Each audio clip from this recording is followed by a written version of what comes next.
Bonsoir, bienvenue sur Dialogue avec. Je suis Patricia Temouni. Nous sommes vendredi 14 mars et je vous souhaite la bienvenue. Aujourd'hui, nous avons un invité spécial au nom de Christian Moukadi Lunga. Mais avant de le recevoir, je vais d'abord accueillir nos co-présentateurs. Je pense qu'il y a ce soir avec nous, après une longue période d'absence, le professeur Alfred, qui nous a fait... Professeur Alfred Chango, bonsoir. Bonsoir Patricia, très heureux de te retrouver, de retrouver tout le monde finalement. Merci prof, ça faisait longtemps. J'espère que tout va bien pour vous. C'est vrai, ça va très bien, mais effectivement, Parfait. Ça fait longtemps. Parfait. Je suis heureuse aussi de vous voir en bonne santé. Et nous avons évidemment le Père Jean-Pierre. Bonsoir Père Jean-Pierre. Bonsoir Patty, bonsoir Alfred. Bonsoir. Donc, comme Patricia a dit, ça fait un siècle que tu nous as fouillé. Et donc, c'est vraiment un grand plaisir encore aujourd'hui. C'est réciproque. De te revoir et de t'avoir, puisque ça tombe aussi bien, puisque aujourd'hui, votre invité est de ton domaine, de la littérature. Merci Alfred. Merci beaucoup. Et je salue aussi le téléspectateur qui nous suit à travers nos différents réseaux, évidemment, comme l'a dit Patricia. Donc, à travers YouTube, à travers Twitter, à travers Facebook, à travers TikTok, à travers Instagram. Merci Patricia de nous conduire aujourd'hui. Merci. Alors voilà, comme je disais tout à l'heure, nous avons avec nous un invité spécial au nom du Père Christian Moukadi Lunga. Bonsoir. Bonsoir Patricia, bonsoir à tout le monde et bonsoir à tous les téléspectateurs, les auditeurs. Bonsoir. Donc, je suis heureuse de vous voir. Excusez-moi, parce qu'en réalité, normalement, on se tutoie parce qu'on se connaît, mais vous préférez qu'on se tutoie ou on se vous voit? C'est vous qui avez la police des débats, donc je vous laisse. Voilà. Donc, on va demander au Père Jean-Pierre, c'est lui qui va décider si on va se tutoyer ou se tutoyer aujourd'hui. Vous en Père Jean-Pierre? Qui dirige l'émission. C'est moi qui dirige, d'accord. Ok, bon. On va aller pour le vouvoiement, mais si jamais je dérape, n'hésitez pas à me remettre en place. Donc voilà. Voilà, je disais donc le Père Christian Moukadi Lunga, et bienvenue.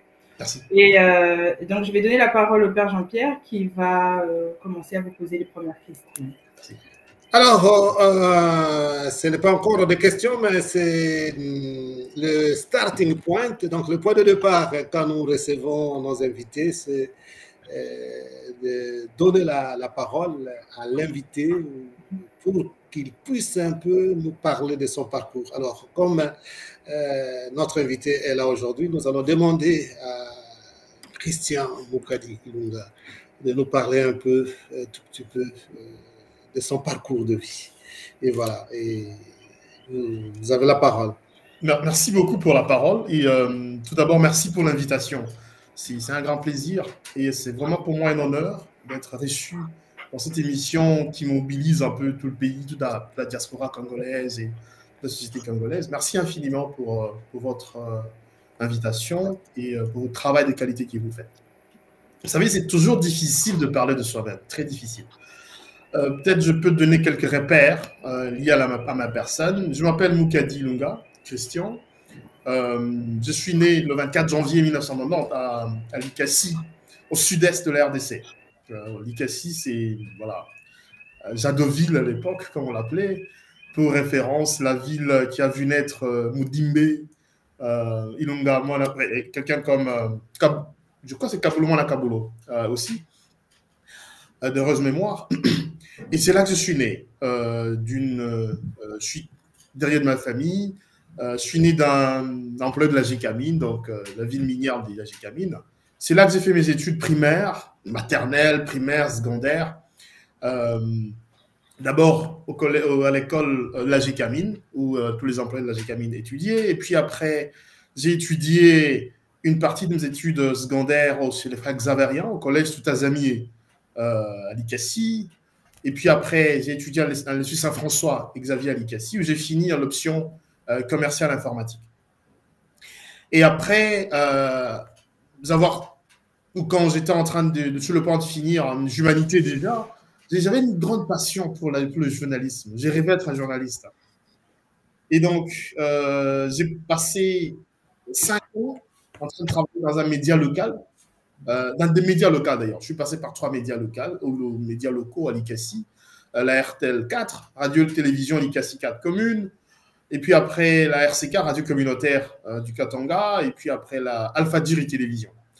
Et j'ai travaillé comme journaliste, et j'aimais bien le travail de journaliste. Et après cette expérience, j'ai décidé de rompre avec cette passion pour entrer chez le Jésuite. Et je suis entré chez le Jésuite le 21 septembre 2011, ou 2012 voulais-je dire, tout d'abord. Je suis parti Kissantou, dans le Bas-Congo, pour faire la formation préliminaire à la vie religieuse, où j'ai fait mon noviciat. Là, c'était une immersion culturelle, linguistique, un beau milieu, un beau cadre que j'aime beaucoup, le Bas-Congo, ou le Congo central, comme on l'appelle aujourd'hui. Et après le Congo central, je suis revenu à Kinshasa, où j'ai fait un baccalauréat en philosophie. Je travaillais en philosophie politique. J'ai fait mes recherches plus sur Karl Popper, philosophie des sciences, philosophie politique. Et quand je finissais mes études de philosophie, mon supérieur hiérarchique a décidé de m'envoyer au Japon. Et donc, c'est une histoire qui a commencé parce que quand j'entrais chez les Jésuites, je pouvais tout rêver sauf être missionnaire un jour au Japon. Et donc, j'ai dit, bon, d'accord, si vous pensez que c'est moi la personne indiquée, je pars, je suis disponible. Je suis parti le 17 septembre 2017. Je suis parti au Japon, c'était une nouvelle expérience, une nouvelle culture, une nouvelle nourriture, une nouvelle langue, un nouveau peuple. Alors Christian, là, je vais un peu vous couper pour ne pas aller de manière linéaire comme ça. Ouais. D'abord, une petite rectification, ou bien j'avais mal compris. Vous avez fait allusion à Kaboul, au Mwana Kaboul, puis vous avez dit d'heureuse mémoire. Est-ce que ce n'était pas une... Ou bien je me suis trompé? Quand vous parliez de... Oui, c'était lapsus. Hein? C'était lapsus, oui, puisque vous avez parlé de Kaboul, au Mwana Kaboul, et puis vous avez dit d'heureuse mémoire. Kaboul est encore vivant. Donc, c'était juste pour... Désolé, c'est...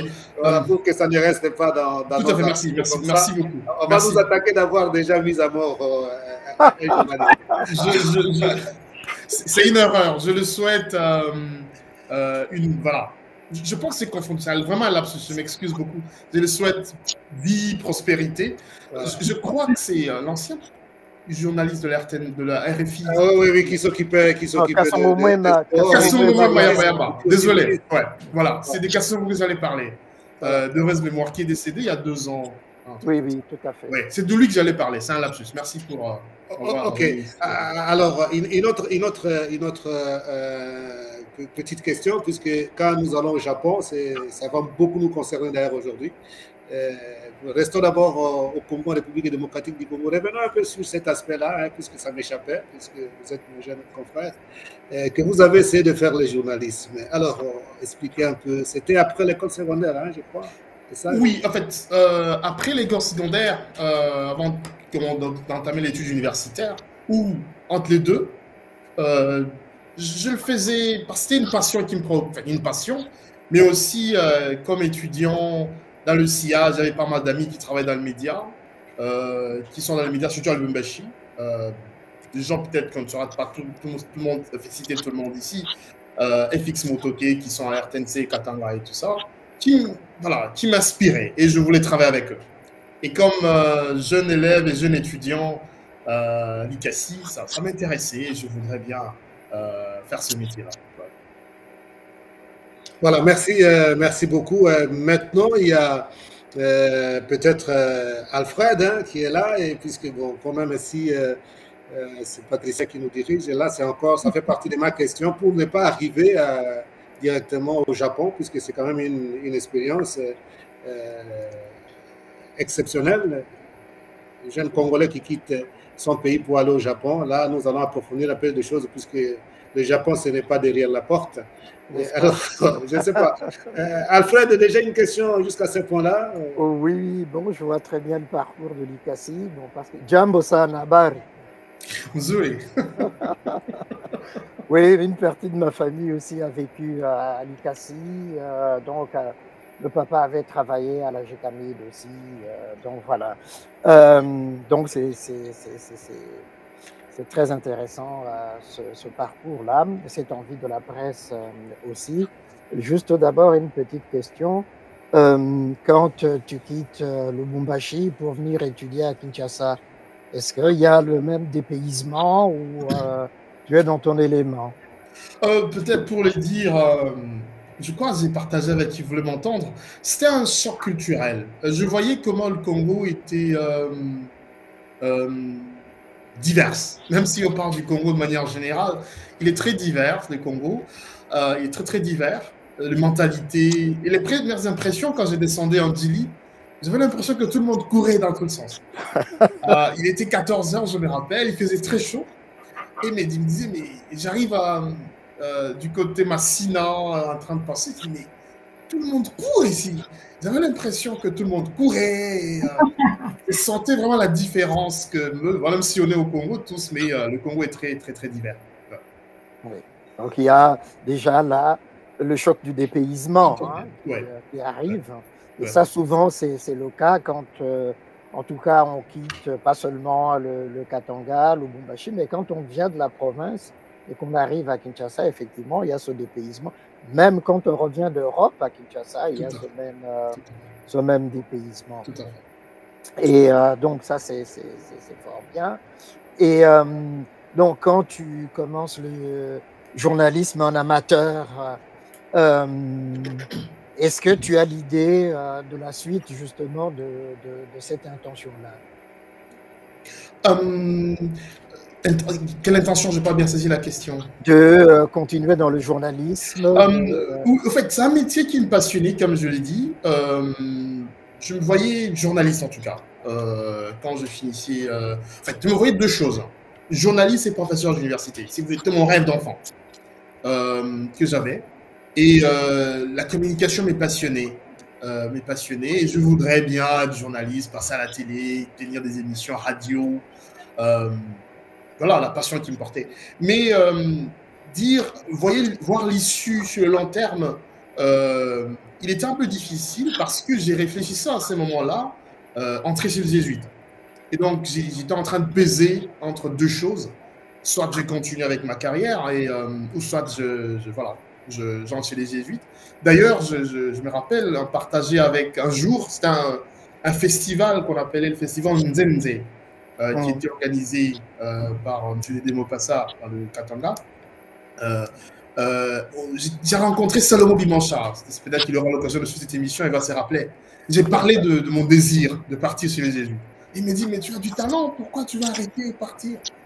J'ai dit, mais bon, voilà, je sens que c'est plus fort que moi. Je pense que je dois être jésuite. Et voilà, c'est un peu la petite histoire, de manière un peu ramassée. D'accord. Ouais. Merci. Alors, moi, ma question, elle va un petit peu revenir sur...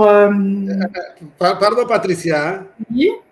Tu sais que moi, je l'ai coupé. Hein?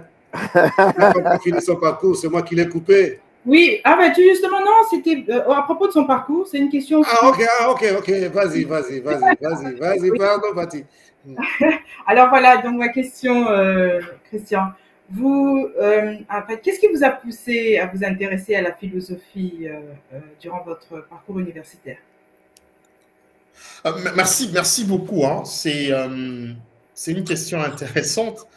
Tout d'abord, comme vous le savez, le programme d'études scolaires au Congo ne prévoit pas des cours de philosophie pour ceux qui font la section commerciale. La philosophie est réservée pour ceux qui font la section littéraire. Ils ont des cours de philo. Et donc, c'est vrai, très jeune, j'aimais beaucoup la lecture. Je lisais des dessins animés, j'allais à la bibliothèque de la GECAMID, ceux qui connaissent le CLP, ou soit dans mon école, le collège des amis, il y avait une bibliothèque. Il y a une bibliothèque. J'aimais beaucoup la lecture. Mais j'ai vraiment découvert la littérature, c'est à Kimwenza, à Canisius, à Kinshasa. Et j'ai pris goût pour deux raisons tout simplement. La première, c'est la question de la souffrance et de la violence dans la société. J'ai peut-être, moi qui n'ai pas vu l'âge d'or du Congo ou du Zaïre, le Congo que nous, notre génération, a connu, c'est ces Congos violents, ces Congos de guerre, des déchirements tribaux, ethniques, dans le Katanga, entre autres les Kassayens, Katangais et tout ça, c'est ces mémoires-là. C'est ces Congos, voilà, d'injustice et tout ça. Et c'est l'image que nous avons, désolé, mais c'est vraiment cette image que nous avons, cette expérience que nous faisons. Alors, ça m'est posé beaucoup. Pourquoi est-ce que les autres parviennent à bien organiser leur société et que le nôtre, c'est la désolation, c'est tous ces déchirements? Et ces questionnements, c'est davantage approfondi quand je suis arrivé au Japon, où tu vois un pays, bien sûr, qui est passé, on en parlera avec le père Jean-Paul, qui a beaucoup de questions apparemment sur le Japon, le père Jean-Pierre. Mais quand je suis arrivé au Japon, ces questionnements, c'est approfondi, parce que c'est vraiment le contraste. Tu vois un pays qui est venu de la Seconde Guerre mondiale, déchiré par la guerre, mais qui s'est reconstruit, vraiment reconstruit, et qui est parvenu à organiser une société juste, qui donne à ses enfants, à ses fils et filles, des raisons de croire et d'espérer. Et toutes ces contradictions ont poussé à réfléchir davantage. Et je pense que la philo nous donne des outils intéressants pour réfléchir. Merci. Donc, vous en avez fait une question philosophique. Ouais, c'est très intéressant. Merci. Père Jean-Pierre, vous avez une question? Voilà, pas question, mais on continue pour aller vite, sinon on ne pourra pas décortiquer des autres éléments. Et on les laisse d'abord continuer, puisqu'il était déjà au Japon, qu'il continue un peu à nous parler de son parcours au Japon, comme il est arrivé, comme on sait, Japon, je l'ai dit, ce n'est pas derrière la porte, et Japon, c'est vraiment à l'Orient. Et puis, au Japon, on ne parle pas français, peut-être l'anglais, mais là, c'est une autre langue, une autre culture qu'il découvre. Voilà, cette expérience-là, ça nous intéresse énormément. Mais peut-être au Japon. Oui, peut-être qu'avant qu'il parle du Japon, si vous permettez, s'il peut dire un mot de Saint-Pierre Canisius. Ah, voilà. Ok, pas de souci.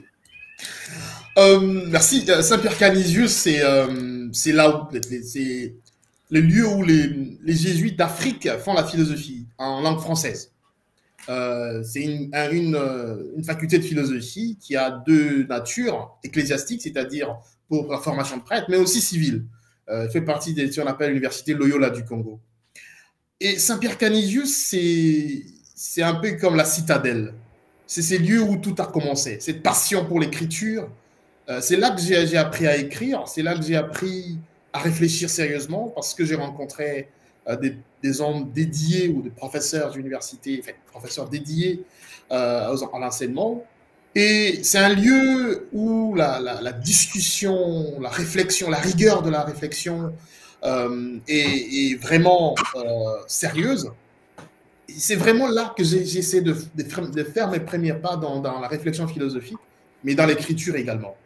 Et c'est vraiment comme une citadelle, comme je l'ai dit, qui m'a beaucoup aidé, comme jeune, qui réfléchit sur sa société, qui réfléchit sur toutes ces violences, ces contradictions qui se passent dans nos sociétés. Oui. Dernière question, si on me le permet toujours, Patricia. Oui, allez-y. Voilà. Saint-Pierre Canisius est retiré du côté de l'université. Voilà. Alors, quand tu descendais, par exemple, en ville ou ailleurs, comment l'atmosphère studieuse, sérieuse de Saint-Pierre Canisius et le reste de la ville de Kinshasa? Chaque fois, je me rappelle, quand j'allais à Zando pour faire des petits achats, ça peut être, c'est pas moi, une paire de babouches ou quoi, je rentrais toujours malade. Donc, à cause des bouchons, je me rappelle, c'est vraiment une contradiction. Saint-Pierre Canisius, vous avez un environnement calme, c'est vraiment, c'est vert, c'est calme. D'abord, l'époque où je vivais, il y avait beaucoup d'érosion entre Canisius et le reste de la ville. C'est-à-dire, c'était vraiment un casse-tête pour quitter Kimwenza, aller en ville et revenir.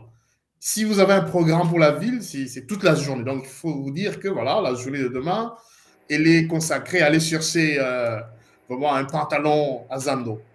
Et là, c'est vraiment un casse-tête. Il faut prendre une moto, esprit des morts, et puis il faut vraiment beaucoup de calculs. Et cette expérience aussi m'a poussé vraiment à réfléchir sur comment est-ce qu'on, de manière aussi peut-être négative, on peut s'accommoder au mal ou à ce qui n'est pas normal. C'est-à-dire, on s'accommode à ce qui ne devrait pas être dans une société. Et toutes ces contradictions m'ont poussé vraiment à me donner davantage à aux questions de philosophie éthique, de gouvernance, de justice sociale et tout ça. Voilà. Merci beaucoup. Merci. Voilà, maintenant, nous sommes au Japon. Nous découvrons maintenant votre arrivée au Japon et ça nous intéresse aussi puisque quand on parle de la République démocratique du Congo, que ce soit Patricia, que ce soit Alfred, nous savons un peu la réalité de ce pays. Tandis que le Japon, on attend, on connaît le Japon avec la bombe d'Hiroshima, on connaît les Nagasaki, ça c'est un peu dans l'histoire. Mais pénétrons maintenant un peu votre réalité du Japon et votre présence. C'est toujours intéressant, peut-être. Je prends mon vol, vous savez, avec tout ce qu'il y a comme tracasserie dans nos aéroports. J'arrive en Djili, mais yo, les gars, c'est vraiment, il faut se battre. Pour passer, je prends mon vol pour Tokyo, j'ai fait Kinshasa, Tokyo. J'arrive à Tokyo, le monsieur, j'arrive au niveau des services de migration. Pour ceux qui viennent pour un long séjour, voilà votre gate et tout ça. Mais le monsieur qui prenait mes coordonnées pour m'aider, parce qu'au Japon, l'avantage, c'est que dès que vous arrivez pour un long séjour, plus de 6 mois, vous avez déjà votre carte de séjour à l'aéroport. Ah. Alors, il prenait mes coordonnées pour me donner la carte de séjour, mais il s'était mis à genoux à côté de moi, en train d'écrire. J'étais assis sur une chaise, ça avait quand même tiqué. Vous voyez un peu la contradiction. Vous venez d'un votre pays où, voilà, on vous traite comme un sac de braise. Et là, un monsieur à genoux, poliment, en train de me demander mes renseignements pour qu'il aille établir ma carte de séjour. C'est ce respect qui m'a d'abord frappé en premier. Le respect avec lequel on vous traite, peu importe ce que vous êtes. La deuxième des choses, c'était la propreté. Quelqu'un me disait que, voilà, au Japon, on peut dormir avec les chaussures sur des draps blancs. Et c'est vrai, c'est la propreté. La troisième chose, c'est le silence. En quittant l'aéroport vers la maison, c'est sur ces 3 choses-là, le respect avec lequel on m'a traité, le silence et la propreté. Ces 3 choses m'ont vraiment beaucoup marqué. Mais c'est un autre monde, une nouvelle culture, une nouvelle langue, une nouvelle expérience.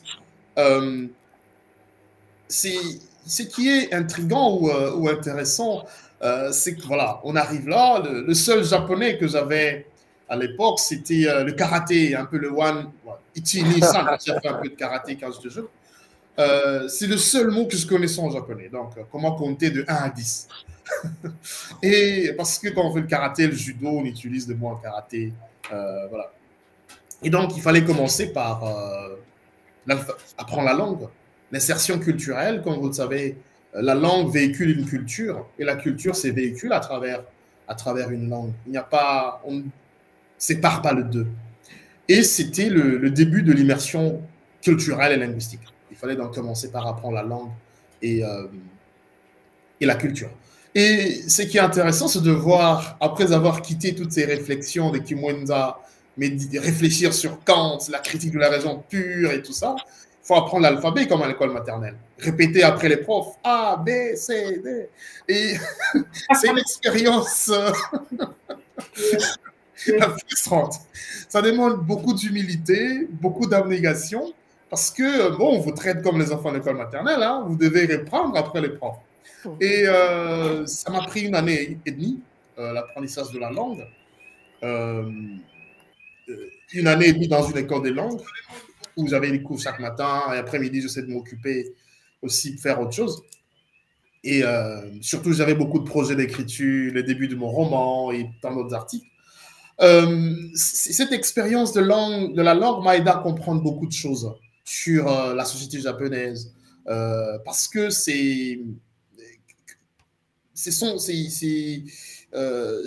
pourquoi est-ce que, par exemple, ils échouent difficilement? Parce qu'ils prennent tout leur temps pour préparer ce qu'ils doivent faire. Ils le font de manière vraiment méticuleuse. Et c'est le génie qui est derrière. Sous cette, entre autres, je veux dire, ces mythes, au sens positif du terme, qui sont construits autour de leur culture, autour de leur pays, et qui attirent, qui fait à la fois, qui fascine, mais qui questionne aussi. Voilà un peu ce que je peux dire. En tout cas, grand merci. Hein. Nous allons encore découvrir autrement le Japon. Vous avez parlé déjà quand vous donniez le parcours de votre vie, vous avez parlé de cet amour pour la littérature. Et nous allons maintenant changer un peu de camp. Là, vous allez rejoindre aussi notre Alfred, puisque c'est son domaine de la littérature. Ça, on n'a pas dit, hein, puisque bon, nous sommes membres de l'équipe. Alfred est professeur à l'Université de Sorbonne à Paris en France. Donc, il est membre de notre équipe. Alors, vous avez publié un livre que nous allons quand même, au lieu de parler seulement de théorie, nous allons essayer de voir même la couverture de votre livre. Donc, le livre, c'est Au pied du mont Fuji. Et voilà, que vous avez publié aux éditions Percé. Et on voit, ça nous rappelle quelque chose. Hein? Alfred, quand je vois comme ça, derrière là-bas, je pense à Goma, non? N'est-ce pas? Voilà.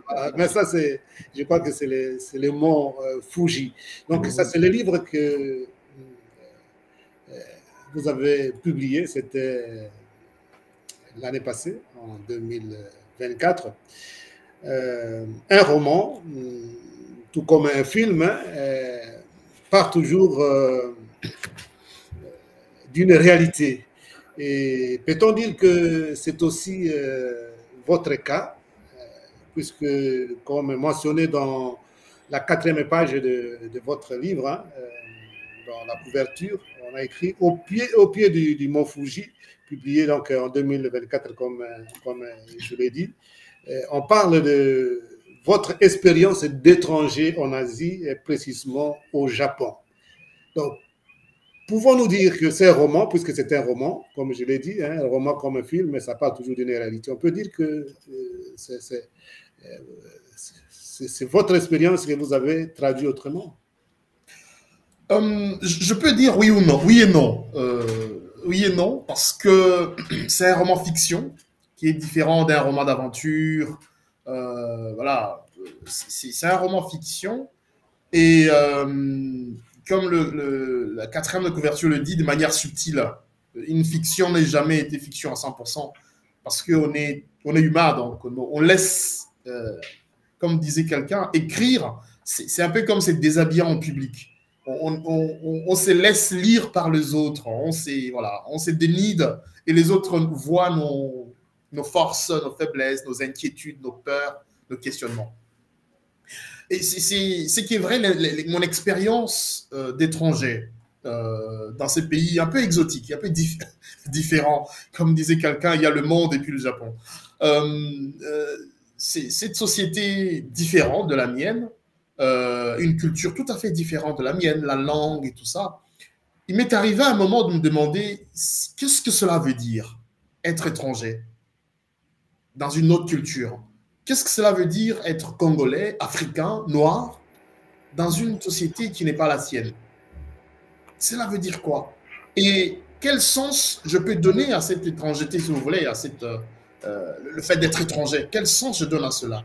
Est-ce que ça devient pour moi une source de frustration existentielle, où je me demande, mais pourquoi? Ou ça devient pour moi une sorte de tremplin? Cette rencontre avec la différence me permet de me découvrir davantage, c'est-à-dire d'apprendre davantage sur moi-même pour entrer dans ce que le professeur Senghor disait, le rendez-vous du donner et du recevoir, où il y a cet échange culturel, j'apprends du Japon et le Japon apprend de moi. Et c'est toutes ces questions, donc il y a la question de l'amitié qui entre en jeu, la question de la rencontre avec la différence, qui sont posées d'une manière ou d'une autre dans ce roman, qui surgissent. Et c'est cela que je voudrais faire dans ce roman. Et partir de mon expérience, poser toutes ces questions liées à la différence culturelle, au fait d'être étranger. Et voilà quoi. Oui, alors merci beaucoup. Hein. Alfred, voilà le livre, ou bien j'attends lors de mon passage à Paris, hein, et ça ne va pas traîner, je t'amène ta copie puisque il m'avait envoyé un peu plus d'une copie, donc je t'amènerai le livre, ou bien si tu es pressé, je peux même poster ça aussi pour toi. Mais avec plaisir, tu peux poster, comme ça va me permettre aussi, commencer d'en parler, de commencer à mes étudiants à l'université, à mes collègues, parce que justement, on a une partie de notre département qui est centrée sur l'Asie du Sud-Est, donc il y a des spécialistes de l'Inde, du Japon et de la Chine. Et on travaille beaucoup, mais tous ensemble, sur cette question de la défamiliarisation, de cette étrangeté, justement, et pour voir comment l'Asie vient à nous et comment nous allons vers l'Asie. Et quand je lirai l'ouvrage, j'ai lu un peu quelques extraits et puis la 4e de couverture. Je trouve que c'est une belle expérience qui est très intéressante. Mais là, si Patricia me laisse juste une petite seconde, je vais juste demander Voilà, oui. Comment est-ce que déjà, donc, tu arrives, tu dis effectivement, il y a 3 choses qui te frappent. Donc, première, défamiliarité, à côté des bruits de Kinshasa, voilà, où ça crie tout le temps, et puis là, il y a le silence. Et comment on se situe par rapport à ce silence-là? Ça, c'est une toute petite première question. Merci beaucoup. Étant jésuite, je pense que le silence fait partie de ma vie. D'abord, de ma formation à la vie jésuite, ça fait partie de ma vie parce que j'ai des moments de silence dans ma vie. Mais c'est le silence que j'ai rencontré au Japon, c'est ces silences qui invitent peut-être au travail. C'est ces silences qui a une dimension un peu morale et éthique parce qu'on ne veut pas déranger l'autre. Je ne crie pas parce que c'est mauvais de crier. Non, je peux crier comme je veux, mais je ne crie pas ou je ne parle pas de voix, je ne parle pas au téléphone. Ça peut-être c'est une parenthèse. Dans le train au Japon, par exemple, on ne parle presque pas au téléphone. C'est interdit de parler au téléphone, même s'il y a des gens qui parlent. On encourage les gens à ne pas parler au téléphone, par exemple. Ce n'est pas parce que parler au téléphone n'est pas bon, mais parce que c'est pas tout le monde qui a besoin d'entendre ta voix. Il y a dans cette dimension éthique, par respect pour l'autre, par respect pour voilà, ceux qui sont à côté de moi, je ne dérange pas, je me tais. Mais c'est également un silence qui appelle à l'introspection. Et je pense que l'introspection, le respect vont de pair avec le travail. Si c'est pas pour rien, c'est une société vraiment de gens qui travaillent sérieusement. Et cela peut-être questionne notre manière d'être au monde comme Africain. Bien sûr, mais cela ne veut pas dire qu'on est toujours bouillant. Il y a des moments où on fait des bruits, mais également ces moments de silence qui sont très importants, surtout dans ce monde plein de bruit. Il y a une forme de dictature de bruit. Et le silence devient une forme d'arme qui nous aide à tenir devant l'adversité de la vie, de l'existence. Et pour moi, c'est au-delà d'être une manière, une dimension simplement éthique, par respect et tout ça. Il y a ces questionnements, ces retours en soi qui vous permettent d'avoir un temps pour vous-même, de faire un face-à-face avec soi-même, ce qui n'est pas toujours facile. Alors, on remet la parole à celle qui nous conduit aujourd'hui, hein, Patty. Je ne pas content d'avoir la parole. Hein, c'est comme ça. Je profite quand même. Non, nous avons tous la parole en réalité. Et voilà, alors, oui, merci beaucoup, Patricia. Je fais juste parvenir une salutation que j'ai vue sur, parce que comme on nous suit sur plusieurs plateformes, il y a notre ami, l'ami de Dialogue avec, qui a dit salutations à mon ami et frère Christian. Donc, c'est de la part de Benjamin Umba. Oh, merci beaucoup, Benjamin. 105, en fait, on est étudiant dans la même école. Même s'il était quelques années avant moi. Quelqu'un de très bien. Salut Benjamin et tout Dialogue avec. Alors, la parole à Patricia. Alors oui, merci Père Jean-Pierre. Alors voilà, je vais revenir sur le roman. Au pied du mont Fuji. Donc voilà, je l'ai depuis quelques temps déjà, je l'ai lu, évidemment. Et donc j'ai une petite question comme ça. Je vais résumer un petit peu. En fait, c'est l'histoire de Muntu, une jeune femme dont le village a été dévasté par un tsunami et qui se rend au mont Fuji à la recherche de moyens de substance. Et donc elle est arrêtée par des officiers du royaume de Koto. Et elle se retrouve prisonnière, mais pas vraiment une prisonnière donc comme on a l'habitude, mais elle devient servante de Mikiko. Mikiko qui est la fille unique du roi Koto. Donc l'histoire part de là. Et puis à partir de là, donc le roman démarre. Mais moi j'aimerais vraiment savoir, Père Christian, d'où vous êtes venue cette inspiration? Pourquoi vous avez démarré votre histoire avec des femmes d'abord, des jeunes filles, enfin une jeune femme, l'histoire d'une jeune femme, et voilà. Et toute l'inspiration vient d'où exactement? Ça, je ne savais pas qu'il y avait une lecture féministe de mon roman.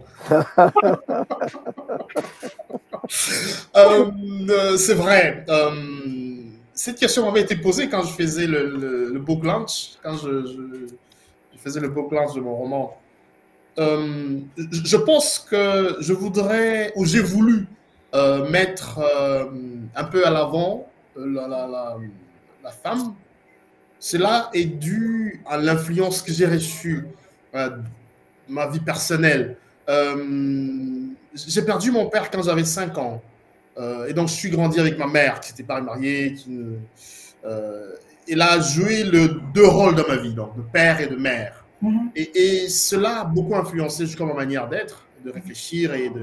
Alors, j'ai voulu de manière subtile un peu voilà, mettre ces personnages-là. Parce que aussi, je pense que les femmes jouent un rôle très important dans notre vie. Comme disait quelqu'un, sans les femmes, le monde serait incomplet. Et je voudrais mettre en exergue cet élément-là, en essayant de souligner le rôle que joue la femme dans nos sociétés et le rôle central dans notre vie comme être humain, mais aussi dans notre vie comme être social ou être associé. Ouais. Merci. Alors, est-ce que je peux affirmer que le personnage de Muntu a des traits de caractère qu'on peut retrouver chez votre mère?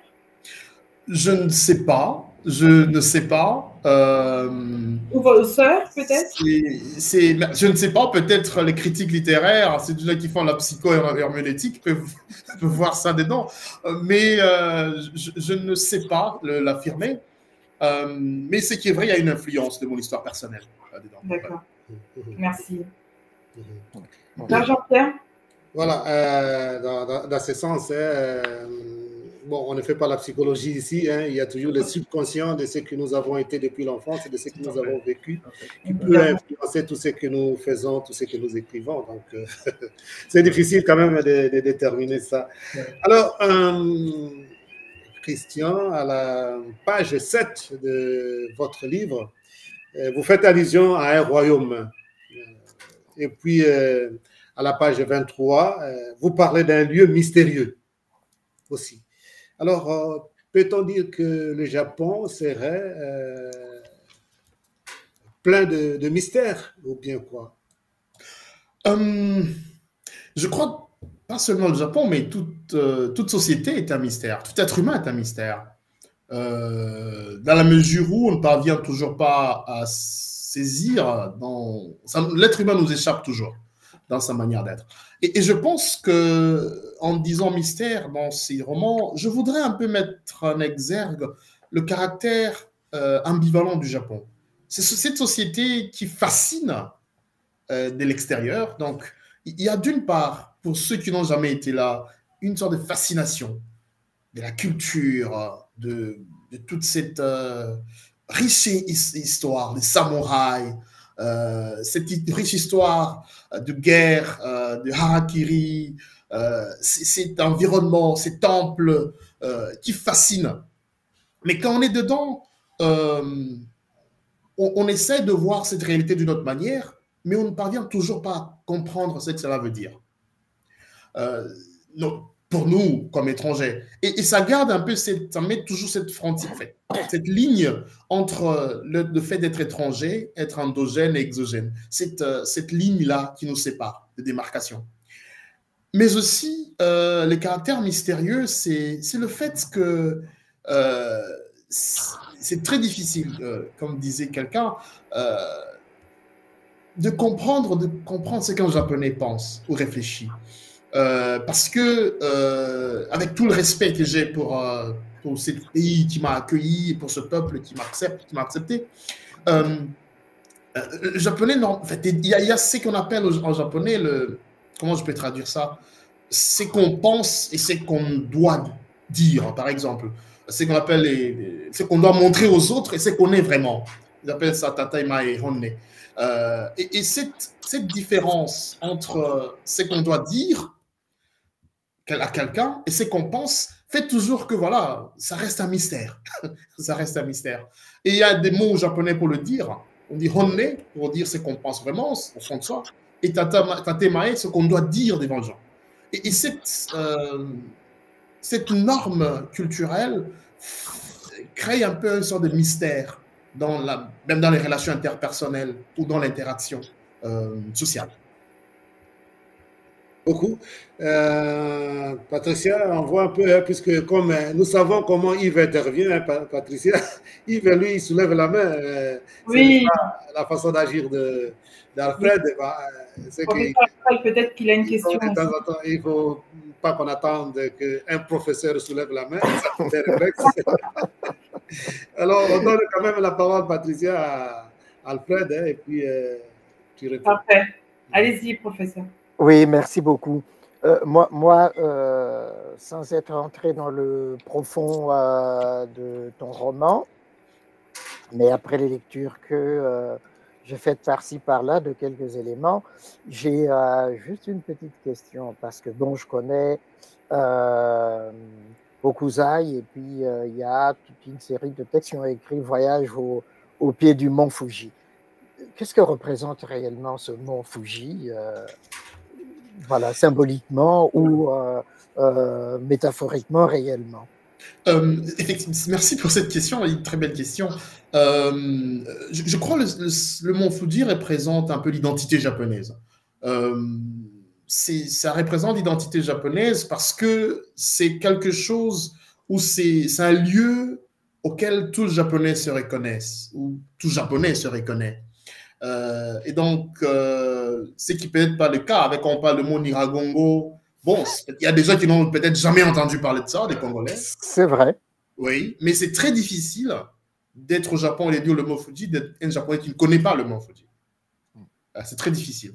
D'où c'est une forme d'identité nationale. Bien sûr, il y a l'empereur qui est cette identité, qui représente l'identité japonaise et tout ça, mais c'est un lieu symbolique, hautement symbolique pour la société japonaise, et qui représente un peu une forme d'identité, qui représente beaucoup pour le peuple japonais, et tout ce qu'il y a comme iconographie derrière le mont Fuji représente beaucoup également pour le peuple japonais, ou pour la culture japonaise, parce qu'il y a toute une iconographie derrière le mont Fuji. Alors peut-être pour compléter un peu, Alfred, c'est dans ce sens, par exemple, qu'il y a une entreprise qui s'appelle Fuji, hein, qui est plus connue, puisque moi, quand j'allais parler de Fuji, je voyais plutôt cette entreprise, c'est dans ce sens-là. Donc, l'entreprise a pris plutôt le nom de la montagne, c'est ça? Tout à fait. C'est une montagne qui se trouve entre 3 provinces, et donc la région même s'appelle la région de Fuji. Il y a effectivement des entreprises qui s'appellent Fuji, il y a de l'eau, de marques d'eau qui s'appellent Fuji, il y a de marques de voitures, pas de marques de voitures, de marques d'eau, de biscuits et tout ça qui s'appellent Fuji, tout ça. Ouais. Oui, oui, même les appareils photographiques. Voilà, oui. Tout à fait, oui. Ouais. Patty? Oui, alors, Pierre Christian, alors votre roman aborde plusieurs questions, évidemment philosophiques, et premièrement, c'est la différence culturelle entre les deux personnages principaux, et puis ensuite, il y a l'aspect amitié, l'espérance, qui sont des valeurs assez fortes que vous retranscrivez à travers cette histoire. Les personnages se racontent des histoires, donc des anecdotes, pour faire ressortir toutes ces valeurs-là. Mais pour vous, quelle est votre vision, en fait, sur la manière dont nous, en général, dans la société, nous pouvons vivre ensemble, accepter nos différences et être ouverts à l'autre? Merci pour la question. Pour un petit rappel, réfléchir sur la question de la différence culturelle n'a pas commencé au Japon. Ça a commencé à l'Ikasi. Pour ceux qui ont une mémoire, dans les années début 90, il y a eu des grands troubles entre Katangé du Katanga et Kasaya et tout ça. Et j'ai vécu ça, enfant. J'ai vu ma famille en souffrir. Et c'est de là, quand toute cette mémoire de la douleur revient en moi, que j'ai voulu réfléchir sur ces questions de différences culturelles. Et souvent, ces différences culturelles, c'est d'abord commençant par nos villes, nos communes, nos écoles, nos églises et tout ça. Comment on vit ces différences culturelles-là au Congo. Et donc, c'est pas quand je suis parti vraiment au Japon que j'ai commencé à réfléchir sur cette question-là. C'est quelque chose que je portais déjà en moi. Et je pense que c'est toujours intéressant de vivre de manière positive la différence. Parce que le premier réflexe comme être humain, lorsqu'on rencontre ce qui est différent de soi, quelqu'un qui parle une langue qui n'est pas la tienne et tout ça, c'est la méfiance. Où on est étonné et puis on s'en méfie un peu. Et cette méfiance perdure si on ne se connaît pas mutuellement. Si vraiment on y entre avec beaucoup de préjugés. On s'est dit, voilà, bon, il parle comme ça, et puis on commence à ajouter d'autres choses, il mange comme ça, il s'habille comme ça, et puis après, on reste dans ce préjugé-là et on voit l'autre seulement comme autre. Non pas comme quelqu'un avec qui on peut entrer en contact, on peut dialoguer, quelqu'un qui peut enrichir notre monde, et nous aussi on peut enrichir ce monde. Et pour briser ou essayer d'aller au-delà de ces différences culturelles, c'est arriver à se connaître mutuellement, à se connaître nos langues et tout ça. Et au niveau du Japon où je vis, c'est ce que j'ai fait, c'est connaître d'abord la langue japonaise. Parce qu'en connaissant, en entrant dedans, je comprends plus ou moins la manière la vision du monde du Japon, plus ou moins. Parce qu'on ne connaît toujours jamais assez. On apprend chaque jour. Et cette connaissance me permet effectivement d'approfondir et d'entrer en relation avec ce qui apparaît comme différent. Alors, cette différence, parce qu'on se connaît mutuellement, parce qu'on se côtoie, les préjugés tombent et on connaît les forces et les faiblesses de l'autre et on s'entraide et on fait chemin ensemble. Et le monde que nous devons construire, la société que nous devons construire, c'est cette société effectivement d'interconnexion. Non pas en réniant sa différence, son identité, mais en l'acceptant, en l'assumant, tout en s'ouvrant aux autres, en s'ouvrant à ce qui est différent de soi. Et voilà un peu ce que je peux dire sur cette question de la différence. Merci beaucoup. Ça nous ramène aussi beaucoup sur des questions d'actualité. Mais bon, on ne va pas toutes les aborder aujourd'hui. Je vais demander au professeur s'il a une question. Oui, tout à fait. Je viens d'écouter Christian avec beaucoup d'attention. Je vais revenir sur un point qu'il a souligné justement avant d'arriver là-bas. Noir, congolais, africain, et puis maintenant prêtre jésuite. Comment est-ce que tout cela, et puis écrivain, comment tout cela est vécu par les Japonais? Est-ce qu'ils sont venus spontanément vers toi ou est-ce qu'ils se sont méfiés de toi, ou ils ont été curieux? Voilà. Une des choses intéressantes au Japon, c'est que tout Japonais a toujours été étonné quand il voit quelqu'un qui n'est pas japonais, qui parle bien japonais, ou qui parle japonais. Souvent, la question qui met comment tu parles, tu as appris ça où et tout ça, curieux.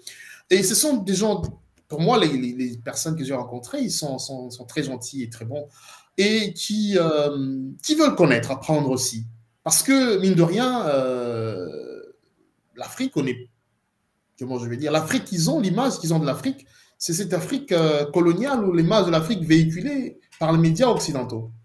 Et donc, il n'y a pas un narratif, ça c'est d'ailleurs un point sur lequel je voudrais insister, c'est qu'il n'y a pas le roman vient d'entrer dans ce qu'on peut appeler une littérature afro-asiatique, où il y a très peu de littérature en ce sens-là, où des voix africaines en Asie qui véhiculent ce message africain ou qui entrent en contact avec la société asiatique.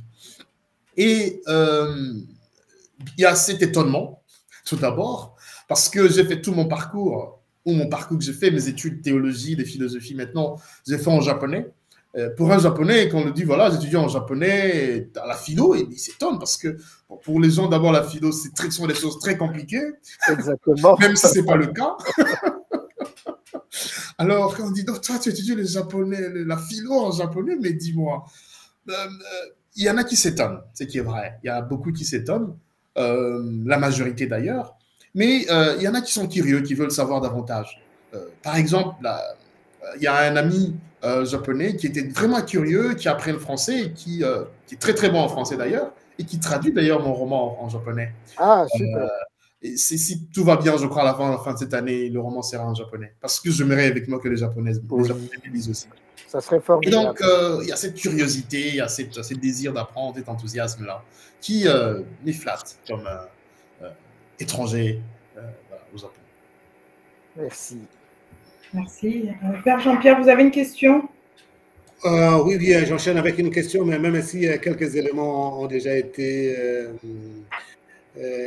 dit par Christian, c'est un peu à propos du Japon, la culture du Japon. Je suis un peu avec aussi quelques disons, cultures ou lectures que j'ai faites. On sent que le japonais privilégie d'abord le bien commun par rapport au bien personnel, si j'ai bien suivi. Hein. Comme Christian a dit, quand on est dans le bus, on voit les autres, pas moi, même si je reçois un coup de fil. Donc, je tiens compte des autres qui n'ont pas besoin d'attendre ce que moi je dois dire. Donc, on privilégie un peu une sorte de bien public ou de bien commun, ce qui change un peu la façon de voir, même pour le développement d'un pays. Alors, ma question, hein, un peu, même si lui, il a parlé de son expérience, hein, il a parlé de son expérience et de son arrivée, comment est-ce qu'il a vécu. Mais si quelqu'un d'autre, un Africain, un Congolais, une Congolaise arrive au Japon, est-ce que la culture japonaise est-elle facile à intégrer et à comprendre? Merci pour la question. Pour une sorte de reprise un peu sur ce que vous venez de dire. Au-delà du bien commun, je crois, ils essayent de mettre l'accent sur l'harmonie, préserver l'harmonie. La notion d'harmonie est très fondamentale, non seulement dans la culture japonaise, mais dans la culture bouddhiste, du zen bouddhisme, parce que la culture zen bouddhiste a beaucoup influencé la société japonaise. Et la notion d'harmonie dans la philosophie bouddhiste et tout ça est très, très, très fondamentale. L'harmonie avec la nature, l'harmonie avec soi-même et l'harmonie. Toute la méditation, par exemple, qu'on fait dans le zen et tout ça, c'est en fait essayer d'être en harmonie avec le karma et essayer d'avoir l'illumination et tout ça. La question de l'intégration culturelle, je pense qu'elle est très complexe, à mon sens. Ça dépend d'une personne à une autre. Mais ce qui est vrai, c'est pas facile. C'est une culture différente et qui est un peu complexe, ce qui est vrai. Mais ça demande, à mon sens, 3 choses. La première, c'est avoir toujours un esprit ouvert. C'est-à-dire, on n'est pas assez figé.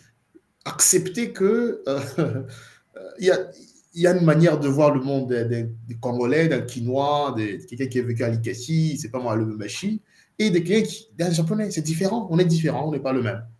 Et arriver à s'ouvrir à ces différences-là. Souvent, on peut dire, bon, moi, c'est moi, toi, c'est toi, et puis bon, on met une croix là-dessus, chacun vit dans son monde. Mais accepter que je dois m'insérer dans la culture. En fait, on dit, on mange à Rome comme à Rome, ou on vit à Rome comme un Romain. La deuxième des choses, c'est aimer cette culture-là et apprendre à apprécier. Sinon, on vit frustré et stressé à tout moment parce qu'on ne parvient pas à comprendre les codes, à comprendre la manière dont les gens marchent. La troisième des choses, c'est la patience. Vous savez, c'est la patience parce que l'intégration culturelle est un processus qui demande beaucoup de patience, mais aussi beaucoup d'humilité. Je parlais tout à l'heure de l'apprentissage de la langue, où je suis parti au Japon, je crois, j'avais 27 ans, mais voilà, il fallait apprendre, être patient pour apprendre la langue, tout doucement, y entrer progressivement. Et sans cela, ça devient difficile d'intégrer la culture. D'où vous avez des gens qui vivent au Japon, bon, peut-être qui vivent dans leur monde, hein, dans leur bulle, qui n'ont jamais intégré la société. Et ce qui est fréquent d'ailleurs, pas seulement pour les Africains, même les Occidentaux. Merci beaucoup. Patricia? Oui, alors moi je vais revenir un petit peu, Christian, sur le roman Au pied du mont Fuji. Alors, l'amitié entre Muntu et Mikiko, c'est Mikiko, pardon, ouvre la voie à une réflexion très profonde hein, sur des thèmes tels que l'espérance, la résilience, l'identité, la quête de soi, dont vous avez parlé tout à l'heure, le poids culturel et l'humanité. Comment avez-vous voulu transmettre ces valeurs à travers leur relation à toutes les deux, donc l'amitié forte, et quel message espérez-vous que vos lecteurs en retirent? Merci beaucoup. Je parle sous réserve du professeur Chongo. Je ne veux pas censurer la lecture du roman, parce que les lecteurs donnent sens à ce qu'ils lisent dans le roman. Je peux dire mon expérience de lecture comme lecteur. Je suis auteur, mais je suis aussi lecteur de mes écrits. Et je pense, en lisant mon roman, le message qui transparaît à travers ce roman, là, c'est la force, je pense, la force de l'amitié.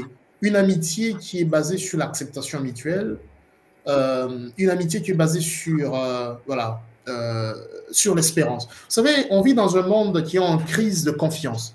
Hein, une crise de confiance. Les gens ne croient plus, par exemple, aux médias traditionnels, de plus en plus. Les gens ne croient plus à leur gouvernement. Les gens ne croient plus à ce qu'on dit par les médias publics et tout ça. Et les gens ont du mal à... Or, la fondation de notre société, de toute société, c'est la confiance. Les gens se marient parce qu'ils se croient mutuellement, ils se font confiance. Dans la famille est basée sur la confiance. Je crois que mon père ne me fera pas du mal, ma mère ne me fera pas du mal. On est en relation parce qu'on s'est fait confiance. On s'est dit, voilà, je ne veux pas vouloir du mal et tout ça. Vous avez votre compte en banque, votre argent en banque parce que vous croyez en cette banque-là. Vous élisez un politicien parce que vous croyez qu'il va faire ce qu'il a promis. Alors, si la confiance n'existe plus dans une société, cette société est en train de mourir à petit feu. Et revenir à la notion de la confiance, je crois, il est fondamental parce que ça nous permet de penser ou de réfléchir sur un élément fondamental, une vertu fondamentale dans une société, du vivre ensemble. Et voilà un peu ce que je voudrais mettre en exergue en soulignant cet aspect-là de la confiance.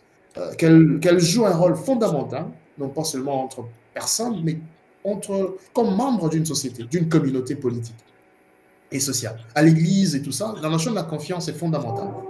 Et en termes religieux, on parle de foi. Je crois en Dieu.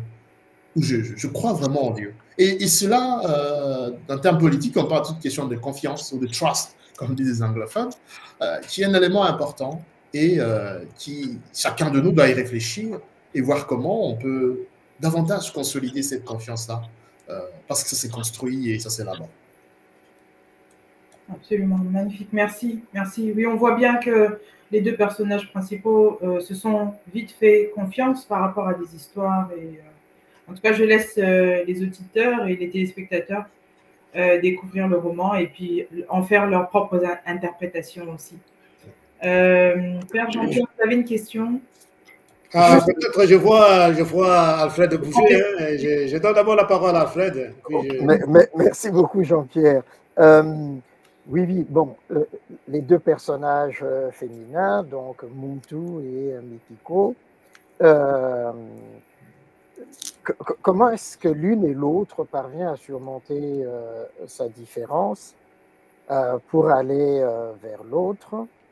Et ensuite, est-ce que c'est parce que ce sont deux femmes qu'elles arrivent à mieux se comprendre et donc à pouvoir participer d'une même logique, d'une même vision des choses? Je ne pense pas que c'est parce que c'est une femme, ce sont des femmes, parce que le début n'a pas été facile, pour ceux qui lisent le roman, le début a été très méticuleux.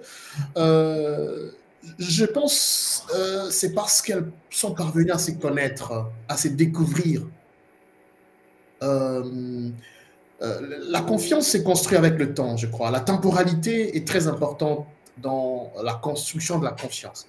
Ça ne vient pas de soi, c'est le temps, parce que le temps essaye de faire tomber les masques, et il n'y a que soi, il n'y a que tel qu'on est, on apparaît tel qu'on est, avec nos faiblesses, nos forces et tout ça.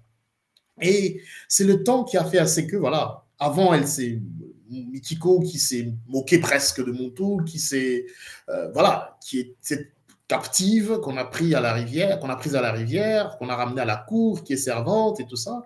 C'est Mikiko, Muntu, c'est une servante qui est devenue amie à la princesse. Il y a ces contrastes-là. C'est-à-dire, lorsque la confiance intervient, la confiance est là, il y a beaucoup de contrastes qui tombent. Et on se rend compte qu'en réalité, on n'est qu'être humain.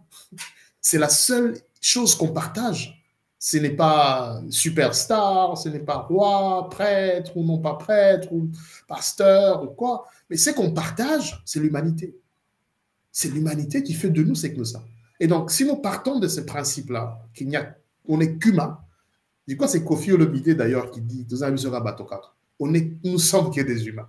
Et donc, quand on part de ces principes, que nous sommes tous humains, pourquoi mettre des barrières entre nous? Pourquoi mettre ces différences, ces dislocations et ces querelles inutiles, ces coups bas? Et je pense que c'est à cela aussi que je voudrais faire allusion quand je mets en relief ces deux personnages. Merci beaucoup. Alors, Christian, les noms japonais ont une ressemblance, hein, même du point de vue phonétique, avec les noms africains ou même congolais. Et quand on entend parler de Yamaha, Yamamoto, tout ça comme ça, on s'est dit, mais c'est un peu comme si les langues pouvaient même être faciles, puisque beaucoup de mots, des suzuki, des choses comme ça, ça ressemble vraiment à des noms, à des mots africains, surtout congolais. Et les personnages même aussi de votre roman, le personnage principal de votre roman s'appelle Muntu. Voilà. Et puis, il y a un autre qui s'appelle Mwanga. Alors, avez-vous choisi ce nom pour mettre en exergue, si je peux dire comme ça, votre inculturalité ou bien même interculturalité dans le roman? Merci pour la question. Effectivement, le choix de mots est un élément très important dans un roman, parce que le roman est un genre très, très capricieux. Le choix de mots est toujours un challenge quand on écrit un roman, comment on les place, comment on les fait interagir. Effectivement, la première des choses, c'est puiser dans les deux patrimoines culturels, africain et asiatique. Ça, c'est quelque chose que j'avais en arrière-fond. Il fallait puiser dans les deux patrimoines culturels, mais également prendre des mots qui ont résonance dans les deux patrimoines culturels. Quand vous prenez par exemple Mwanga, qui signifie lumière en swahili, vous prenez le nom tel que Kage, qui signifie ombre en japonais. Pour essayer de mettre ces contrastes, pour une personne qui comprend les deux langues, voir les contrastes même à partir des noms, déjà. Et c'est balancer un peu ces deux patrimoines culturels ou les mettre en contraste. Quand on parle de la lumière et de l'ombre, quand on parle par exemple de Kubota, qui est un nom en lingala, mais aussi en japonais. Il y a des Japonais qui s'appellent Kubota, par exemple. Et cette octogénaire grabataire qu'on a tuée parce qu'elle a menti le village et tout ça, qui est ici un nom de naître. C'est à cause d'elle ou grâce à elle, le village est rené de nouveau dans le roman. Et donc, en lingala, ça veut dire naître ou mettre au monde. Et au fait, dans le roman, à cause des conseils qu'elle a donnés, ou grâce aux conseils qu'elle a donnés au village, le village a retrouvé la joie et tout ça. Et je voulais un peu mettre, effectivement, puiser dans le deux patrimoines culturels et mettre en relief le contraste. Merci beaucoup. Hein. Alors, nous ne faisons pas de marketing ici, mais quand même une petite publicité pour vous, Christian. Où est-ce qu'on peut acheter votre livre? Hein? Merci. Un peu de publicité. Le livre est disponible. Nous, hein, Patricia et moi, nous avons reçu gratuitement. Et il y a aussi notre ami Alfred qui va recevoir gratuitement. Je crois que le professeur Alfred vous allez pas donner quelques copies comme ça. Où est-ce que les gens peuvent procurer votre livre? Le livre est disponible sur toutes les plateformes de vente en ligne, sur Amazon, toutes ces plateformes en ligne.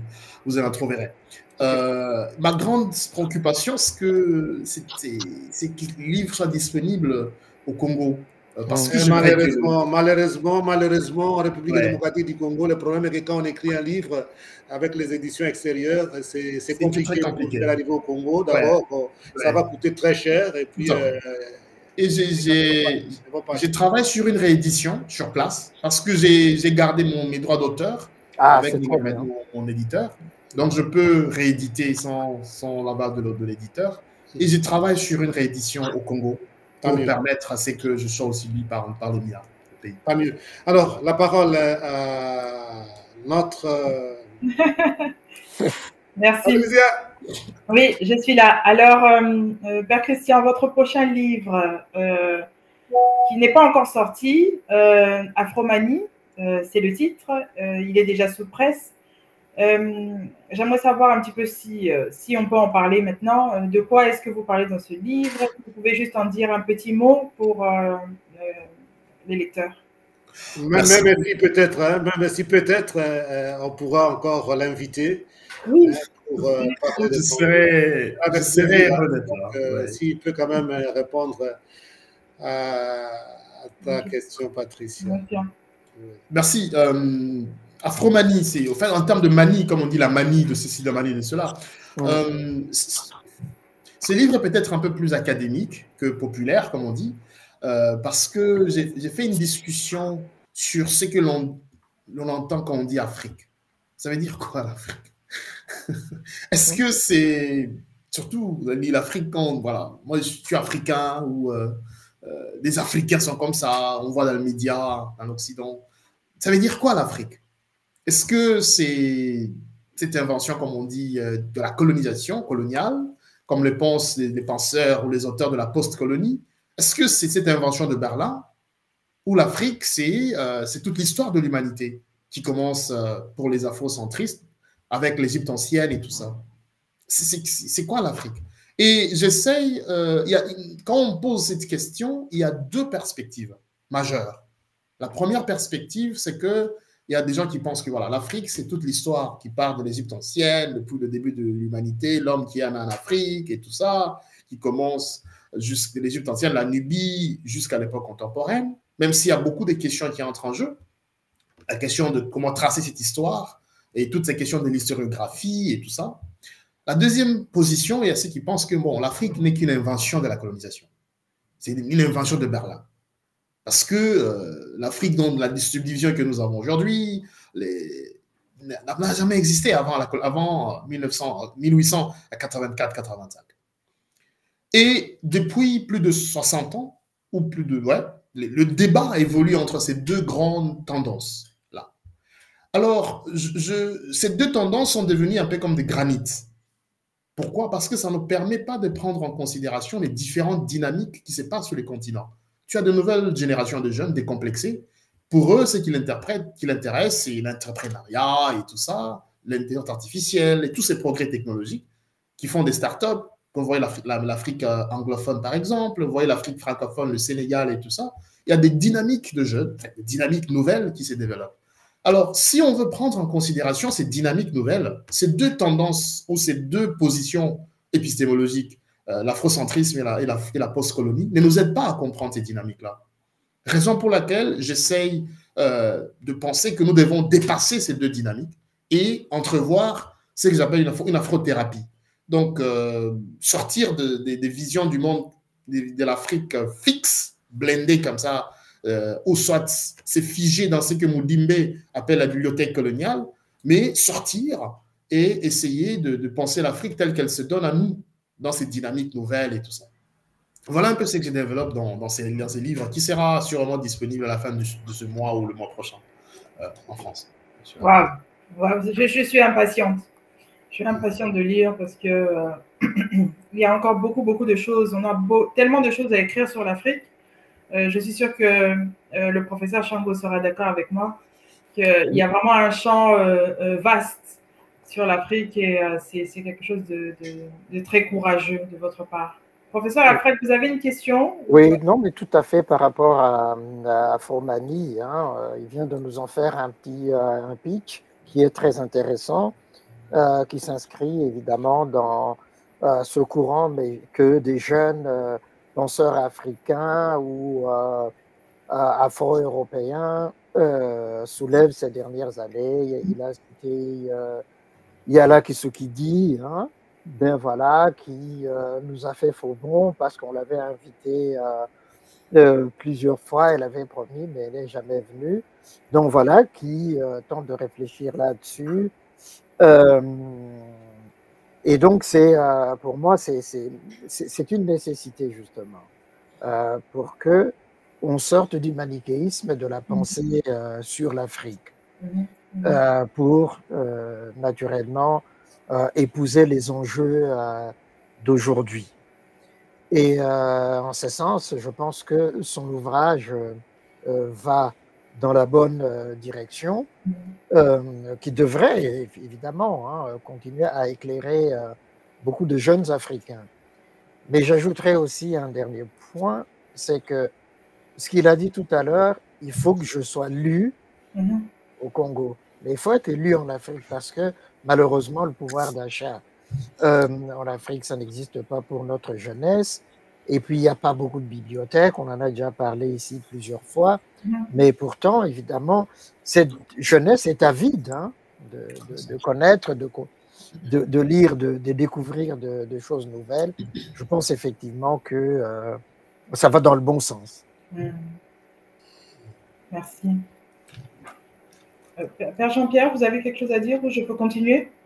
Alors, ce n'est pas quelque chose à dire, mais on peut changer un peu de registre, même si l'objet principal, c'est, disons pas l'objet, le sujet principal, c'est notre invité, hein, mais il n'a pas seulement écrit un roman, je crois qu'il a dit qu'il aimait bien l'écriture. Et dans un article qu'il avait publié dans la revue Congo Afrique, qui est une revue bien connue en République démocratique du Congo, tenue par les jésuites. Donc, un article intitulé Les populations de Beni et de Butembo, c'est en République démocratique du Congo évidemment, pour le courage de la lutte pour la démocratie. Et là, Christian, vous avez abordé la question électorale en 2018 et la lutte des populations de Beni et Butembo, c'est depuis longtemps cette lutte-là, ou cette lutte-là, pour la démocratie, car elles étaient injustement exclues donc, du processus électoral, que ce soit au niveau présidentiel et au niveau législatif. Alors, ma question est celle-ci, Christian. Quels sont, selon vous, quand on lit un peu votre article-là, les principaux défis auxquels ces populations de Beni et de Butembo ont été confrontées en 2018 déjà, et comment cette population a-t-elle réussi à surmonter ces obstacles, selon un peu l'analyse de votre article? Merci beaucoup pour la question. Peut-être il faut restituer le contexte. Le contexte était que voilà, il y avait des élections qui étaient organisées au niveau national. Mais il s'est fait que il y a une partie de la population, il n'y a pas que Béni Boutemo, il y a aussi Yangambi, je crois, Yumbi. il y avait une guerre. Yumbi. À Yumbi. Yumbi, voilà, merci. Voilà, le contexte était celui-là parce qu'il y avait des questions d'insécurité tout d'abord, mais aussi d'épidémie, je crois, d'Ebola, qui avait fait. C'est que c'était difficile d'accéder ou d'organiser voilà, les élections ou d'accéder dans ces zones-là. Alors, là, c'est pas sur quelle loi on a carrément privé des élections de cette population-là. Ma question était je me disais, les juristes au Congo voulaient argumenter, voilà, la CENI, ou c'est pas même le gouvernement, ou la CENI, je crois, qui avait fait une note publiée, voilà, il n'y aura pas d'élection dans ces circonscriptions-là. Ils ont référé ces élections, qui n'ont jamais eu lieu d'ailleurs. Alors, il y avait des discussions parmi les juristes. Je me suis toujours dit que souvent au Congo, quand on parle du droit, on voit des juristes. Or, je crois que le droit est plus vaste. Il y a tous ces domaines de la philosophie du droit et tout ça, qui est plus grand que le fait seulement d'être juriste à la cour constitutionnelle et tout ça. Permettez-moi l'expression. Mais le droit est plus vaste. Alors, la question était celle de savoir, les populations ont organisé leurs propres élections. Ils ont dépouillé, ils ont fait les résultats. Est-ce que ces élections-là sont-elles légales ou elles ne sont pas? Alors, la question était de savoir si ces élections, du point de vue de la réflexion, la philosophie du droit, ces élections étaient légales ou pas. Alors, mon article articule ou argue qu'il faut toujours faire la différence entre la légitimité et la légalité. La légalité, c'est la conformité à la loi. Tandis que la légitimité, c'est la capacité à faire accepter son autorité par un peuple qu'on gouverne. Alors, dans cet article, je dis, ces élections ont été, peut-être non pas légales, mais ces élections étaient légitimes.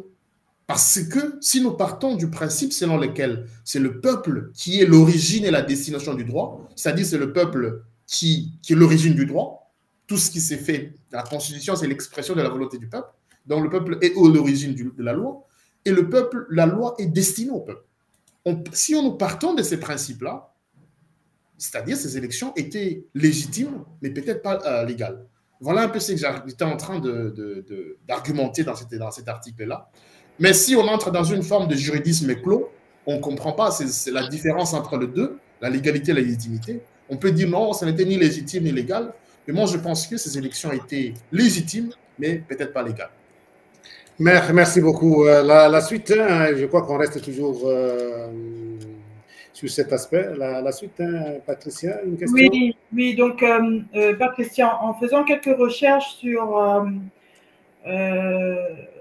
les articles que vous avez écrits un peu ici et là, mais toujours en tout cas dans la même revue, je suis tombée sur un autre article intitulé Congolité, le défi de construire une identité nationale au Congo-Zaïre. Et ça a un peu attiré mon attention par rapport au contexte que nous vivons aujourd'hui. Mais dans cet article, justement, vous affirmez que l'identité nationale est encore à construire, car le vivre ensemble devient de plus en plus problématique. Et c'est un peu ce qu'on voit aujourd'hui dans le contexte actuel, comme je viens de le dire, où les conflits identitaires persistent. Et donc, par rapport à ça, comment est-ce que vous pensez que la situation a évolué? Parce que si je me souviens bien, cet article dont je parle maintenant date de 2023. Comment est-ce que vous pensez que la situation a évolué? Et j'aimerais entendre quelques-unes de vos propositions par rapport à ce sujet, à cette question bien importante pour nous aujourd'hui. Merci beaucoup pour la question. Je pense que c'est... à l'instant, je dois mettre bien mon batterie. D'accord. Merci. Désolé. Alors, je crois que je me disais, au début de cette émission, on parlait de la question des identités. Nous parlons de la question des identités en disant, voilà, ce n'est pas seulement en partant au Japon. Je suis Il y avait une question des différences culturelles et tout ça. J'ai vécu ces frustrations des identités dans le Katanga. Et je suis arrivé à réfléchir, qu'est-ce qui fait qu'on se querelle entre nous? Souvent, on fait cette subdivision caricaturale. Baluba, Congo, les Congo, Ngala, Swahili et tout ça. Souvent, on réfléchit en ce sens-là. Et dans cet article, la première des choses, j'ai dit, mais cette subdivision est dangereuse. Elle est non seulement coloniale, mais elle fait partie de ce qu'on a appelé l'ethnogouvernabilité. C'est quoi l'ethnogouvernabilité? L'ethnogouvernabilité, c'est la politique adoptée par la colonisation qui consiste à gérer des colonies d'après les identités, à les gouverner d'après les identités. On colle alors des groupements de gens d'après leurs identités pour les gérer, les manipuler à distance. Il y a beaucoup d'études pour ceux qui font la théorie de la gouvernance ou d'études postcoloniales là-dessus. Alors, on est comme ça héritier d'une caricature qui a profité à la colonisation et nous avons hérité de cette caricature et nous y habitons. Or, cette caricature ou cette subdivision caricaturale de nos identités nous pose problème. Le vivre ensemble. Aujourd'hui, tu as toutes ces questions de Banyamulenge, par exemple, toutes ces questions des Hutus congolais, tu as toutes ces questions des Tutsis congolais, tu as toutes ces questions des conflits entre les Hema de l'autre côté, tu as tous ces conflits tribaux, ethniques qui déchirent la communauté. Alors, la question qu'on se pose, qu'est-ce qui fait de nous Congolais? C'est quoi notre identité nationale? Dans l'article, je me dis, les identités ethniques ou tribaux que nous avons, et tribales, pardon, permettez les lapsus, les identités tribales que nous avons héritées d'époque coloniale sont à dépasser, à transcender. Et comment les transcender? En créant ce que j'appelle une mémoire collective. Parce qu'une identité dans nos sociétés africaines devrait se construire non pas sur nos identités ethniques, mais sur la mémoire collective. Parce que la mémoire nous unit davantage. Et cette mémoire, c'est la mémoire de la colonisation, de l'esclavage, la mémoire des dictatures qu'on a pu surmonter, la mémoire de l'humiliation nationale qu'on subit avec toutes ces guerres d'agression. Et voilà un peu mon point de vue. C'est que ce n'est pas sur les identités, qui sont très problématiques d'ailleurs, mais sur la mémoire, ce qui fait de nous un peuple. Et la notion de la mémoire est fondamentale, surtout dans les religions monothéistes.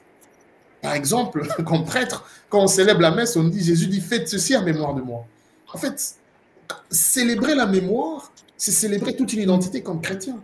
Donc la mémoire joue un rôle fondamental. Toutes les fêtes juives, par exemple, sont des fêtes mémorielles ou mémoriales. Parce que la mémoire unit les gens, la mémoire les mène ensemble. Et ça crée une identité, une force qui les permet de s'unir et de célébrer. Et voilà la vie. Et cette mémoire peut être une mémoire de la défaite comme une mémoire de la victoire, une mémoire du succès comme une mémoire de l'échec. Mais c'est l'ensemble de ces mémoires-là qui doit nous aider à construire l'identité nationale. Voilà un peu ce que j'argumente dans cet article. Merci beaucoup pour la question. Professeur Alfred.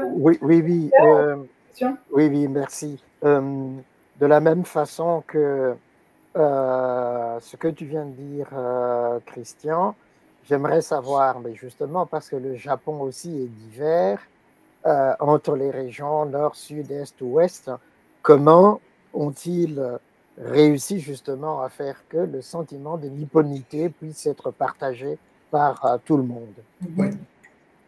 Merci beaucoup, c'est une belle question. Peut-être qu'il serait intéressant de faire une étude comparative et tout ça. Peut-être je penserais en termes de projet de recherche en ce sens-là. En fait, effectivement, le Japon avant, c'était les shogunats, comme on dit, les seigneurs, qui se battaient à tout moment. C'était des combats entre différents shoguns, des différents seigneurs dans différentes régions. Mais c'est en supprimant ce système de shogunats, c'est en supprimant ce système-là qu'ils ont parvenu à construire une identité nationale japonaise autour de l'empereur, qui représente cette identité-là symbolique de la société japonaise. Et aujourd'hui, par exemple, il n'y a pas des questions des tribus, des identités. Non, mais c'est ta région à toi, au Japon, la région d'origine, c'est là où tu es né. Ce n'est pas ton ethnie, Luba, ou c'est pas moi, Congo et tout ça. Tu as des gens qui sont l'exemple de moi-même.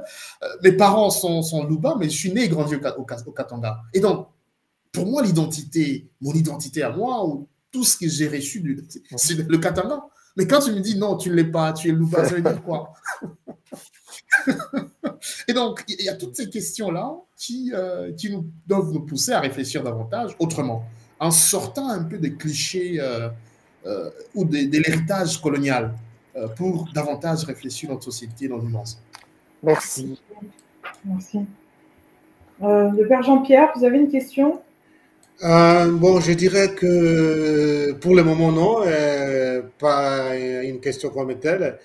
Peut-être un petit mot un peu d'appréciation générale, hein, si je peux revenir donc, au roman Au pied du mont Fiji de Christian. Je peux dire plutôt que j'ai beaucoup apprécié les romans, et surtout l'invitation qui ressort de ces romans, celle de réfléchir sur la manière dont les différences dans nos vies peuvent enrichir plutôt les relations humaines et non les appauvrir, et donc et renforcer notre humanité commune. Donc ça, c'est qu'un peu je retiens de ces romans. Donc c'est une appréciation pour moi, et en tout cas que l'humanité puisse en être ainsi. Donc c'est pour remercier le travail de ces romans, même si on peut dire, bon, un roman, c'est aussi formatif, hein, ce n'est pas comme un livre qui donne des indications précises ou des prescriptions, mais à partir d'un roman, donc, on retire certaines valeurs pour en prêter un peu le mot à la SENCO et à l'SCC, de bien vivre ensemble. Merci beaucoup, Christian. Merci. Merci. Merci beaucoup. Voilà, donc l'émission touche presque à sa fin, hein, mais on a encore un peu de temps pour poser quelques questions. D'habitude, j'ai pour habitude de poser une question culte sur une citation, mais aujourd'hui, j'ai eu envie de changer un petit peu. Alors, c'est une petite surprise. Alors, pas que ça, si vous étiez préparé à la citation, ça ne sera pas la citation aujourd'hui. Je vais vous demander, si vous étiez un pays, puisqu'on parle de pays, si vous étiez un pays, lequel seriez-vous? Si j'étais un pays, lequel je serais? Le Congo. Pourquoi? Parce que je m'identifie au Congo. Je m'identifie au Congo et je crois au Congo. Je crois que cette société ou ce pays a un avenir meilleur, si nous voulons bien sûr construire, parce que l'avenir s'est construit. Et voilà. Merci. Et si vous étiez un livre, vous seriez lequel? C'est une question difficile. Si je serais un livre, je serais Ecce Homo de Nietzsche. Oui. Ça peut surprendre beaucoup.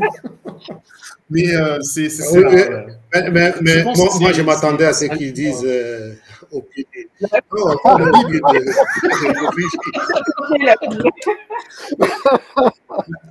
Père Jean-Pierre, la Bible, c'est la parole de Dieu, c'est Jésus-Christ. Et donc...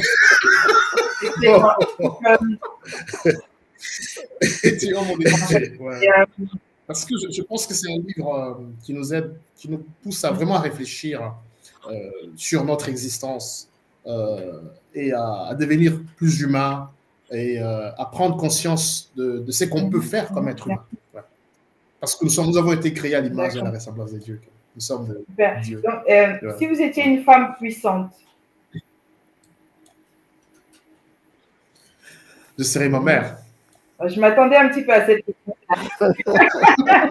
Et dernière question, si vous étiez une émotion, vous seriez laquelle? Si j'étais une émotion, je pense peut-être le sourire ou la joie. Merci, Père Christian. Ouais. Jean-Pierre, à vous, vous avez une question? Ah oui, ma petite question aussi habituelle. Hein. Bon, toute une vie n'a pas de nombre, disons, d'années où on peut déjà dire, voilà, on peut faire mémoire de bons et de mauvais.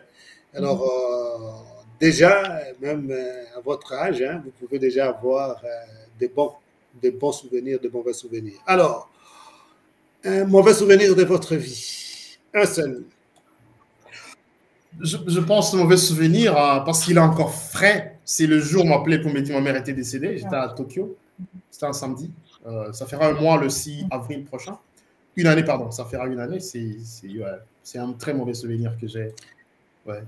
Et un bon souvenir que vous gardez de votre vie jusqu'à présent? Je crois le bon souvenir, c'est le jour de mon ordination sacerdotale. Les gens qui sont venus de partout, du Japon, de l'Europe, de Kinshasa, pour venir me soutenir à Lubumbashi.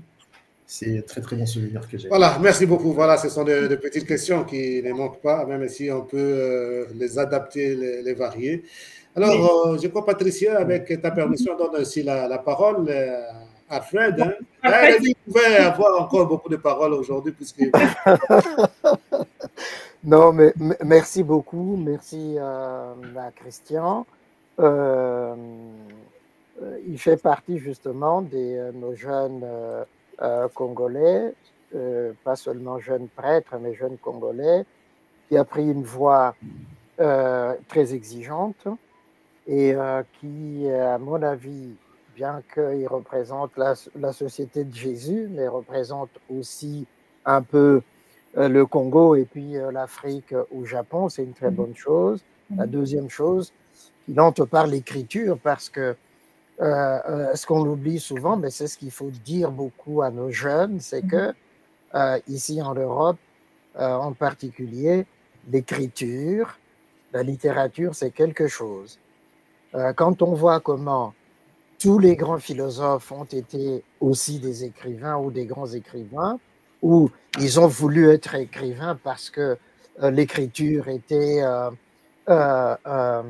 ces lieux qui permettaient de passer simplement la réflexion, la cérébralité et de proposer des visions du monde, de représentation du monde, c'est vraiment quelque chose de très intéressant.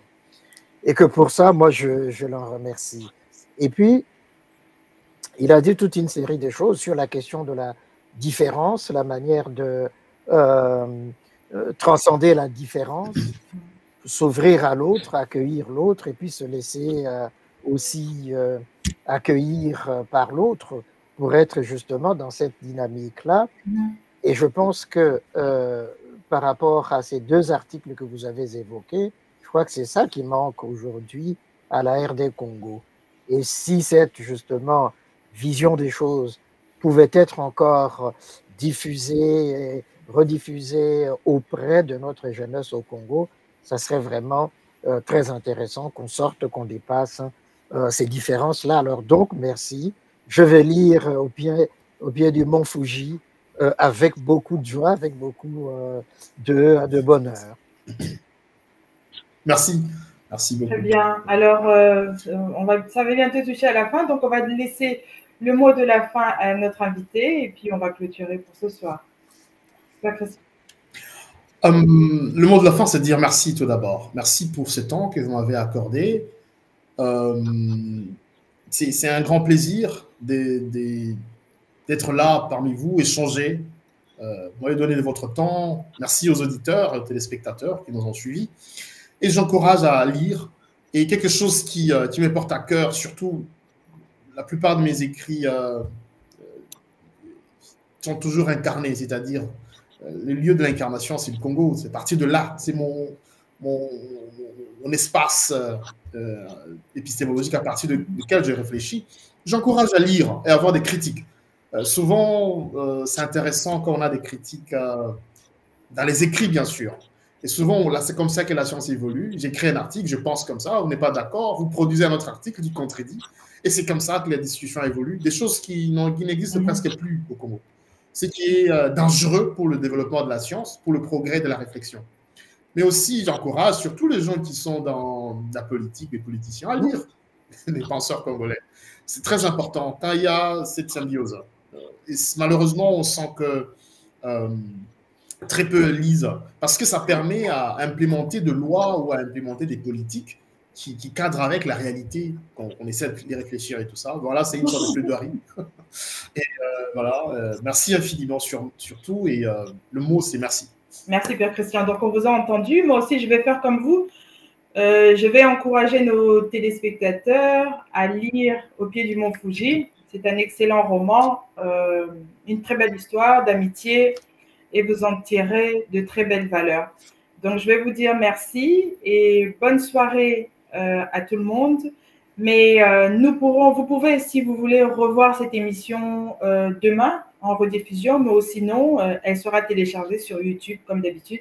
Et toutes les personnes qui veulent regarder, vous vous abonnez sur YouTube et vous pouvez suivre le Père Christian Mukadi Ilunga. Merci beaucoup. Bonne soirée à vous tous et merci d'avoir été là avec nous. Bonne soirée, merci beaucoup. Merci beaucoup, à bientôt.